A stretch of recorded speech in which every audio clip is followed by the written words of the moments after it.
Hi, this is Alex Galt, and this is your very first big calculus theorem that you're going to use as justification for problems on your AP test and to understand the behavior of functions. So this is the intermediate value theorem. It's an exciting day. It's your first big theorem. So this is what the intermediate value theorem says. It says if f of x is continuous on the closed interval from a to b, then f takes on every value between f of a and f of b. All right. It's very important that if you use this theorem, that you are able to state that your function is continuous on that interval. You must state the hypothesis in order to take advantage of the conclusion. There are ways of saying that your function is continuous that we'll come across later in the course that aren't explicitly stating that your function is continuous. Right now we have lots of ways of testing for continuity. We have that three-step process for testing for continuity. We can say f is a polynomial, so it's continuous. We can make that claim for a lot of functions, and that's why we spent so much time figuring out how to show continuity. If we can state that our function is continuous, then we get to take advantage of the conclusion. This is just in general, if you ever have to justify something, you don't have to say the name of the theorem. You can. It's very impressive if you remember the name of the theorem and you say, oh, the intermediate value theorem. You do not have to. You don't have to memorize the name. But the College Board recognizes this is the name of the theorem, so you can. But you must state the hypothesis, and that's why you get to use the conclusion for the theorem. So we're going to look at some examples. Oh, before we do that, here's a visual of the intermediate value theorem. So here is a continuous function on a closed interval from a to b. Remember, continuous means that I can draw this function without lifting up my pencil. I don't have any jumps or holes or asymptotes. So I can go from A to B without lifting up my pencil. Okay.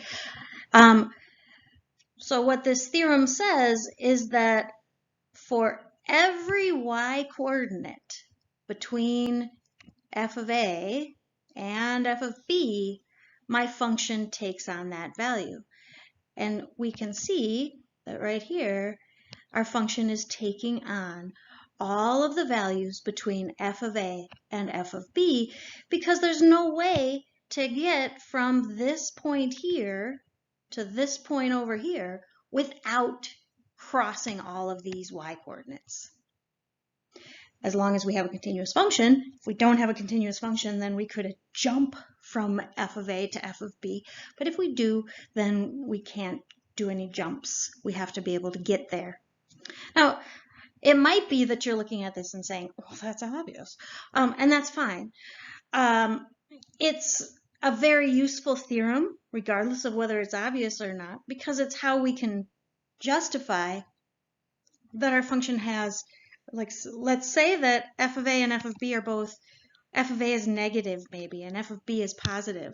Well, then that means that there has to be a zero between those two values. We know that zeros of functions are very, very important. That's why we spend so much time on the quadratic formula and so much time on figuring out how to factor functions. It's all for finding zeros, and this is a way of finding a zero. If you've got a negative value and a positive value, you've got to have a zero in between there. In fact, that's what your calculator does. If you have a not factorable function and you're trying to find the zeros by machine, then your machine is looking for sign changes. And it's saying, well, I know that it's continuous, so if there's a sign change, then I know there's a zero between there, so I'm going to get those 2 points really, really close together, looking for that sign change until I've hit on the zero. And it's a machine, so it can do it rather quickly. So that's one of the uses of the intermediate value theorem. All right, so here's an example. F is a continuous function. A table for selected values of x is given. Explain why there are at least 2 values of x on the interval from -1 to 4 for which f of x equals 8. So first of all, notice in the table there is no 8 in the f of x column. But I notice that f of x goes from 6 to 9, so it has to be 8 at some point. So if I have to explain why, I would say since f is continuous and f of 1 equals 6 and f of 2 equals 9, f must be, well, maybe I should say f of x equals 8 for some value between, so I'll say f of x equals 8 for some value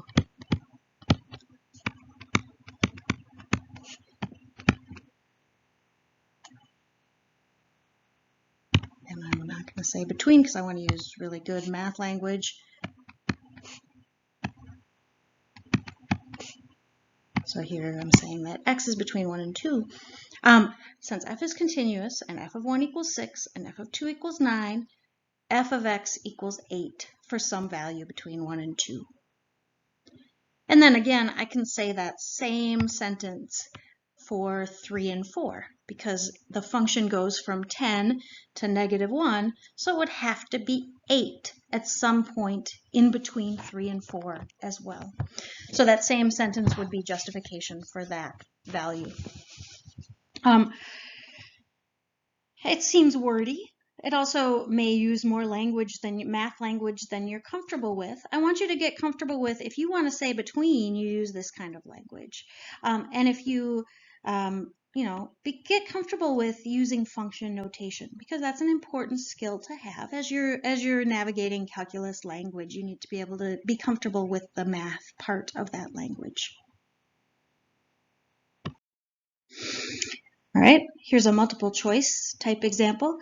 I have x cubed plus x plus 1 equals 0. So on which interval must we have a solution? This is what I was talking about, where we can make use of the intermediate value theorem by looking for zeros. As long as we see a sign change, we know there has to be a 0 in between those two values. So just to emphasize, is this a continuous function? Yes, it is, because it's a polynomial, so we can use the intermediate value theorem.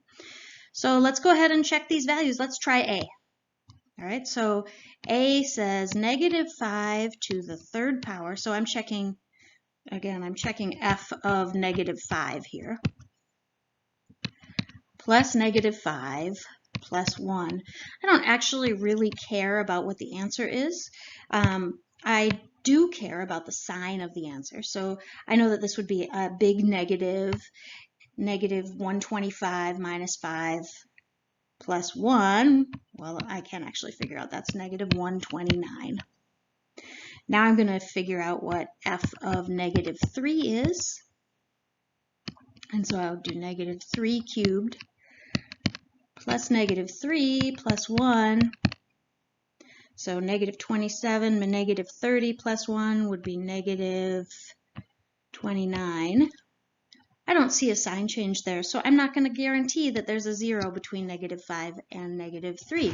I need to see a sign change in order to be convinced. So I'll try, you know what? I like the math on C best because it's easy numbers, so I'm going to go ahead and try that one. So -1 to the 3rd power plus -1 plus 1 would be -2 plus 1 and -1. Oh, and 0 to the 3rd power plus 0 plus 1 is +1. So Yeah, there's a sign change there, so we must have a solution between -1 and 0. That's the intermediate value theorem. We know that the y-coordinates will take on every value between -1 and 1, so they must take on 0.